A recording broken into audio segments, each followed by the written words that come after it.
বানাইতেছো ভাইয়া? ইয়েছে আপনার যে বাইকটা আছে GSX-R 150cc স্পেশাল এডিশন নতুন নিছেন যে বাইকটা দিয়েন আমারে টপ স্পিড চেক নিয়ে একটা ভিডিও করতে যে একটা গসা মশা খাওয়ায় নিল নিও কালকে আমি অ্যাকচুয়ালি খুঁজতেছি এরকম কোনো ঘটনা ঘটুক আমার সাথে যেটা আমি থাম্বনেল হিসাবে বা ভিডিওর স্টার্টিং হিসাবে শুরু করতে পারবো, যেটা আমি ভিডিওর শুরুতে দিতে পারবো আর কি। বাট এরকম কোনো ঘটনা ঘটতেছে না আমার সাথে। আর সম্পূর্ণ বাজারঘাট যে আজকে বেশি পরিমাণে ভিড় এরকম না, খালি আছে, জাম কম। দ্যাটস ওই যে রিক্সা টিক্সা ঘুরাইয়া ফেলাবে এরকম একটা সুযোগ আমি খুঁজতেছিলাম, হ্যাঁ, বাট হইতেছে না, কিছু করার নাই। যাই হোক, দেখি, চেষ্টা তো করতে অসুবিধা নাই, হ্যাঁ, চেষ্টা চালায় যেতে থাকি। আসসালামু আলাইকুম everyone, welcome to another new video. আজকে মূলত বাইকটা নিয়ে বের হওয়ার পিছনে যেই কারণটা সেটা হচ্ছে যে আজকে আমি আপনাদের সাথে তিনটা বিষয় ক্লিয়ার করব। এই তিনটা বিষয় হচ্ছে বিশেষ করে যারা আমার সাবস্ক্রাইবার আছে তাদের জন্য একটা বিষয়, বাকি দুইটা হচ্ছে আমার যে ইউটিউব চ্যানেলটা সেটা হচ্ছে যেহেতু নতুন, আমার যে এলাকার ভাই ব্রাদার বলেন বা আত্মীয় স্বজন যারা আছে বলেন বা ফ্রেন্ড সার্কেলে যারা আছে তাদের সবার কাছেই মানে আর কি জানা আছে যে এটা আমার ইউটিউব চ্যানেল বা আমি একটা নতুন ইউটিউব চ্যানেল খুলছি। তো তাদের জন্য হচ্ছে বাকি দুইটা বিষয় যেগুলো আমি এখন ক্লিয়ার করার চেষ্টা করব। তো প্রথম প্রশ্নটা যেটা সেটা হচ্ছে যে অনেকেই আমাকে দেখলে জিজ্ঞাসা করে যে ইউটিউবের কী অবস্থা, কীরকম টাকা আসতেছে বা কীরকম তোমার ইনকাম হইতেছে। এটা হচ্ছে প্রথম বিষয়। হ্যাঁ, আমি জানি যারা যারা শুনলেন তাদের কাছে একটু হাসি পাওয়ার মতো মনে হইতেছে বা হাসি আসতেছে যে এটা আবার কেমন ধরনের প্রশ্ন, বাট বিশ্বাস করেন রেগুলারলি আমার এই প্রশ্নের সম্মুখীন হওয়া লাগে। মানে অনেক দিন পর কোনো একটা ফ্রেন্ডের সাথে দেখা হয়েছে, তো ভালো মন্দ গেছে বেচতে, কোনো কথা নাই তোমার ইউটিউব চ্যানেলের কী অবস্থা, হ্যাঁ, টাকা পয়সা কি কিছু আসতেছে নাকি এমনি শুধু শুধু টাইম পাস করতেছো বা কী করো, মানে এই প্রশ্নটা আমার ডিরেক্টলি ছুড়ে দেওয়া হয়। তো আমি মূলত তাদেরকে উদ্দেশ্য করে বলতেছি যে আমার ইউটিউব চ্যানেলটা খোলার পিছনের কারণ হচ্ছে আমি মূলত যখন ইউটিউব চ্যানেলটা খুলছিলাম এটা থেকে কিভাবে ইনকাম হয়, এটা থেকে কত ইনকাম হয়, প্রত্যেক ভিডিওতে কত আসে, তারপর প্রত্যেক 1000 ভিউসে কী পরিমাণ টাকা আসে, একটা অ্যাড আসলে আমি কতটুকু পাবো, আমি এইটা কল্পনা করে কখনোই ইউটিউব খুলি নাই বা আমি এইটা চিন্তাও করি নাই যে আমি কত টাকা ইউটিউব থেকে পাবো। জাস্ট আমার কাছে মনে হয়েছে আমি যে ঘোরাঘুরি করব এইটা পুরো বাংলাদেশকে দেখাবো এরকম কোনো টার্গেট নিয়েও আমি ইউটিউব খুলি নাই। আমার চ্যানেলটা খোলার পেছনের কারণ হইতেছে আমি যে ঘোরাঘুরি করতেছি, এইখানে যেতেছি ওইখানে যেতেছি, আমার এলাকার যারা আছে তারা যেন ইজিলি দেখতে পারে, আমি যেন তাদেরকে দেখাইতে পারি, সেটার উপর ভিত্তি করে আসলে ইউটিউব চ্যানেলটা খোলা। আর এখন হচ্ছে যে ইউটিউব চ্যানেলের যে ইনকামটা, এখন যেহেতু এটা একটা ইনকাম আছে, সো যদি হয় বা হওয়া শুরু করে, আমার রিসেন্টলি হওয়া শুরু করছে, এটা হচ্ছে আপনারা অনেকে লাইক কমেন্ট করেন বা ভিডিওগুলো দেখেন, তারপর আমার 1000+ সাবস্ক্রাইবার হয়েছে, তারপর 4000 ঘন্টা ওয়াচ টাইম হয়েছে, দ্যাটস আমি মনিটাইজেশন পাইছি। আর যেহেতু আমি মনিটাইজেশন পাইছি, অ্যাডসেন্স অ্যাকাউন্টের সাথে আমার ইউটিউব চ্যানেলটা যোগ হয়েছে, তো এখন এটাতে কিছু পরিমাণ রেভিনিউ আসতেছে। তো একটা মানুষ যখন জব করে আপনি যেমন ডিরেক্টলি তাকে বলতে পারেন না যে আপনি কি করতেছেন বা আপনার স্যালারি কত, তো আপনি আমাকে কিভাবে জিজ্ঞেস করেন সেই কথাটা যে আমার ইউটিউব থেকে কীরকম আসে। আমি তো ইনকামের জন্য ইউটিউব খুলি নাই, এটা বলতে পারেন একটা প্যাশন। ইউটিউব চ্যানেলটা বা মোটো ব্লগ করাটা, বাইকের রিভিউ করাটা বা বাইক সম্পর্কে জানার আগ্রহটা, এটা হচ্ছে আমার প্যাশন। কত সিসির বাইক কবে বাংলাদেশে আসলো, তারপর এইটা কত সিসির বাইক, 125 সিসি সেগমেন্টে বেস্ট বাইক কোনটা, 150 সিসি সেগমেন্টে বেস্ট বাইক কোনটা, কোন বাইকের ব্রেকিং সিস্টেম ভালো, কোন বাইকের পাওয়ার ভালো, কোন বাইকের রেডি পিক আপ ভালো, কোন বাইক মাইলেজ ভালো দেয়, এইগুলো হচ্ছে যে আমি জানার চেষ্টা করি বা এটা আমার জানার আগ্রহ। আর এই আগ্রহটা হচ্ছে আমার প্যাশন থেকে। সো এরপর থেকে দেখা হইলে কাইন্ডলি মানে আপনাদের কাছে যে হাত জোড় করতেছি, আপনারা চেষ্টা করবেন এই প্রশ্নটা না করার, তাহলে আমি খুশি হব। তো ভিউয়ার্স, 2 নাম্বার যে বিষয়টা সেটা হচ্ছে যে একটা বাইক যখন রিভিউ করি, যখন মানুষজন এই ভিডিওগুলো দেখে, তো তখন আমাকে বলে যে সুজুকি তোমারে কি দিছে, বা হিরো তোমারে কি দিছে, হুন্ডা তোমারে কি দেয়, মানে তাদের সাথে তোমার চুক্তিটা কেমনে কি। ভাই বিষয়টা মোটেও এরকম না। আমার চ্যানেলটা যেহেতু বাইক রিলেটেড, হ্যাঁ, যেহেতু চ্যানেলটা বাইক রিলেটেড, তো আমি চাই যে চ্যানেলটা বড় হোক। এটা আমি মনে করি যার একটা ইউটিউব চ্যানেল আছে, যার 1 মিলিয়ন ফলোয়ার, সেও চায় যে আমার চ্যানেলে আরও বেশি সাবস্ক্রাইবার হোক, আরও বেশি ভিউয়ার্স আসুক। তো আমারটা যেহেতু চ্যানেলটা মাত্র নতুন খুলছি, ছোটো মোটো একটা চ্যানেল, তো আমিও চাই যে এটাতে আস্তে আস্তে 5,000 সাবস্ক্রাইবার হোক, 10,000 হোক, মানুষজন যেন আমার ভিডিওগুলো দেখে। তো আমি চেষ্টা করি মানুষের মনোযোগ আকর্ষণ করার জন্য, মানে নতুন নতুন যে বাইকগুলো, বা একটা বাইক অনেক পুরাতন বাট নতুন করে অফার দিচ্ছে বাইকে, এই বাইকগুলো নিয়ে কথা বলার জন্য। সো এখন সুজুকির সাথে যদি কাজ করি, আই মিন সুজুকির যেই শোরুম আছে অফিসিয়াল, তাদের যে ডিলার পয়েন্টগুলো, এইখানে যাই শুধুমাত্র তাদের বাইকগুলা রিভিউ করার জন্য। তার মানে এইটা না যে তারা আমার কিছু দিতেছে যে ভাই এইটা নেন, আমার এই বাইকটা নিয়ে কথা বলে দেন, এটার ভালো ভালো দিকগুলো একটু বললেন, খারাপ দিকগুলো একটু হাইড রেখেন। না, আমি এখনও এরকম কেউ হয়ে যাই নাই, বা যে তাদের বাইকের খারাপ দিকগুলো আমি বললে তাদের একটা ক্ষতি হবে, বা তাদের ভালো দিকগুলো বললে তাদের একটা উপকার হবে, এরকম কিছু আমি এখনও হই নাই। সো তারা আমাকে এটার জন্য কোনো কিছু পেড করে না। সো এখন কথা হইতেছে শুধুমাত্র আমি আমার চ্যানেলের ভিউয়ার্স বাড়ানোর জন্য, সাবস্ক্রাইবার বাড়ানোর জন্য আমি এই কাজটা করে থাকি। যখন দেখা যায় সময় সুযোগ হয় না, কোথাও ঘুরতে যেতে পারতেছি না, তো তখন বাইক রিলেটেড ভিডিওগুলো করি।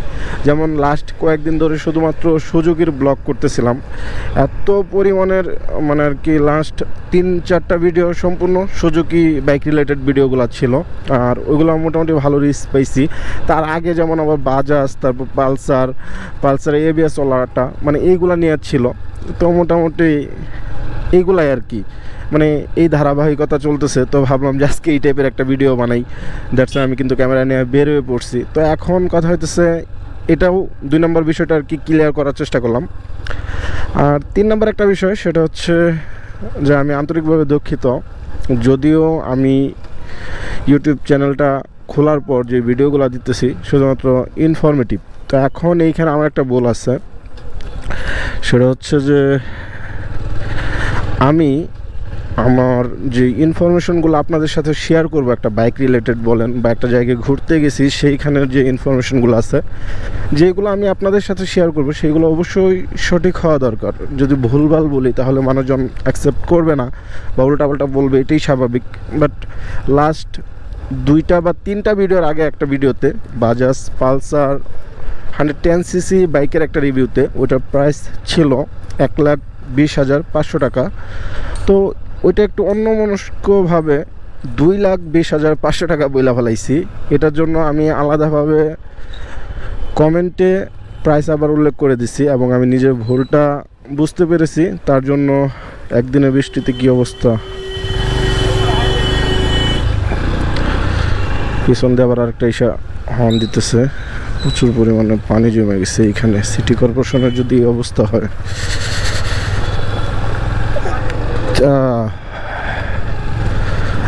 তো ওইটার জন্য আমি আবার কমেন্টে কিন্তু সরি বলছি, প্লাস যে প্রাইসটা সেটা ঠিক করে দেওয়ার চেষ্টা করছি, বা ঠিক করে দিছি।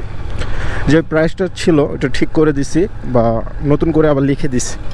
তো এরপরেও অনেকে দেখতেছি যে গালাগালি করতেছেন, গাঁজা খায়া বাইকের দাম বলি কিনা, তারপর টাল হয়ে দাম বলি কিনা, এইটা সেইটা, মানে বিভিন্ন কিছু।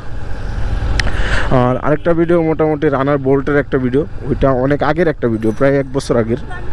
তো ওই ভিডিওতে মানে কোনো ভুল ছিল না, যতটুকু ইনফরমেশন দেওয়া যায় বা আমার কাছে যতটুকু ভালো মন্দ লাগছে নর্মালি আমি শেয়ার করার চেষ্টা করছি। তো ওইখানেও দেখছি খুব বাজে কমেন্ট আসছে।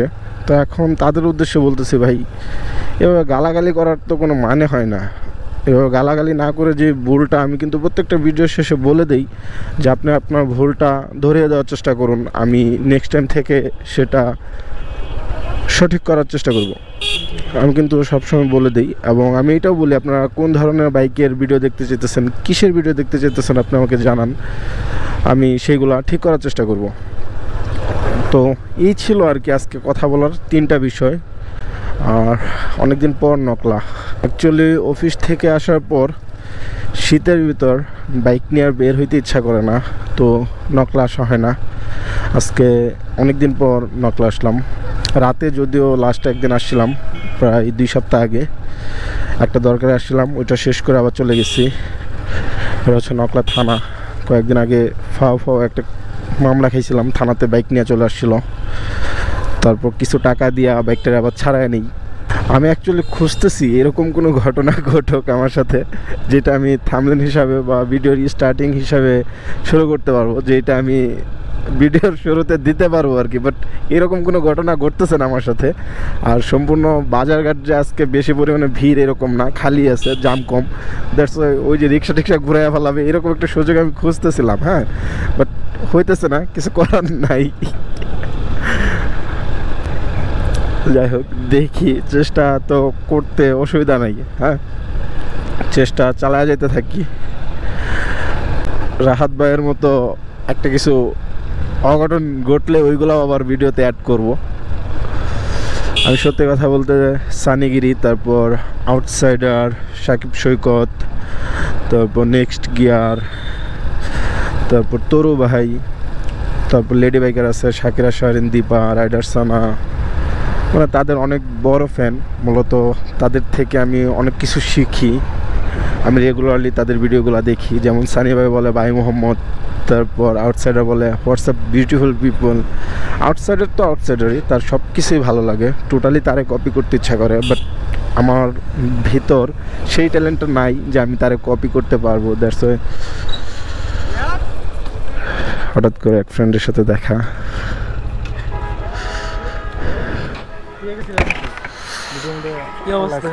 জুয়েল ভাই, কি খবর? আপনার যে বাইকটা আছে GSX-R 150cc স্পেশাল এডিশন নতুন নিছেন, যে বাইকটা দিয়ে আমারে টপ স্পিড চেক নিয়ে একটা ভিডিও করতে, যে একটা গসা মশা খাওয়ায় নিল না, কালকে সুযোগ নাই, যদি থায় আরেক শুক্রবারে। বাইকের রিয়াদ।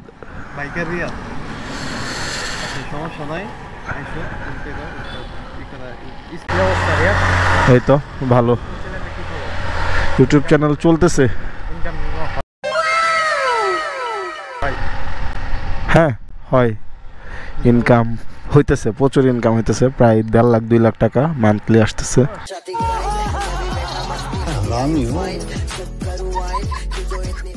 কথা বলে এখান থেকে বিদায় নিলাম। আর যেহেতু সন্ধ্যা হয়ে যেতেছে, তা নাহলে ওইখানে একটু বসতাম, কিন্তু বাসায় চলে যাব, কারণ আরেকটু পর থেকেই মানে জনমের শীত পড়া শুরু করবে। আর রাতে বাইক চালানো বর্তমানে কি যে প্যারা, কথা বলার কোনো সুযোগ পাইতেছি না, যেহেতু হেলমেটের কাভার লাগানো। দ্যাটস ওয়াই আমার যে নিঃশ্বাসের কারণে হেলমেটের সামনে যে গ্লাসটা আছে, এটা যেহেতু কথা বলার জন্য সম্পূর্ণ লাগানো, সো নিঃশ্বাসের যে আর কি একটা জলীয় বাষ্পটা আছে, যার জন্য গ্লাসটা একটু ঝাপসা হয়ে যেতেছে, আবার অটোমেটিকলি এটা ঠিক হইতেছে, মানে এরকম প্রবলেমগুলো করতেছে। একটু স্লো গেলে আর কি এরকম সমস্যা হইতেছে।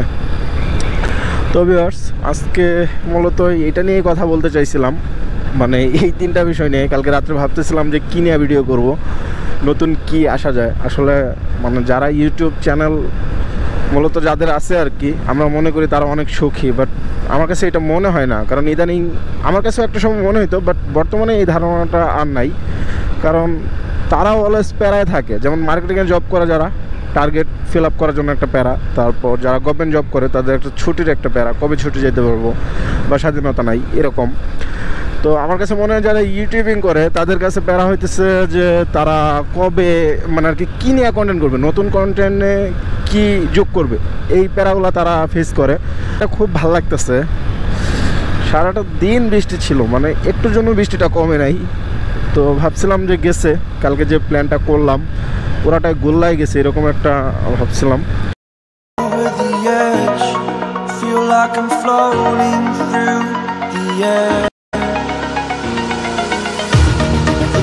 I felt is paid for, all is said and done. Oh, I am restricted, fixed upon the way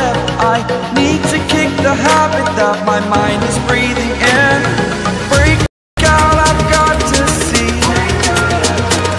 Spent all my যে life ভিডিওটা ছিল সেটা যেহেতু কোনো নির্দিষ্ট কোনো টপিকের উপর না, ভিডিওটা আর লম্বা করতে চাচ্ছি না, আজকে এখানে বিদায় নিই। আপনাদের সাথে আবারও দেখা হবে নতুন কোনো বাইক রিলেটেড ভিডিওতে। ততক্ষণ পর্যন্ত ভালো থাকবেন, সুস্থ থাকবেন, আর অবশ্যই যখন বাইক রাইড করবেন, হোক সেটা ছোট বা বড়, অবশ্যই হেলমেট ইউজ করবেন। টাটা।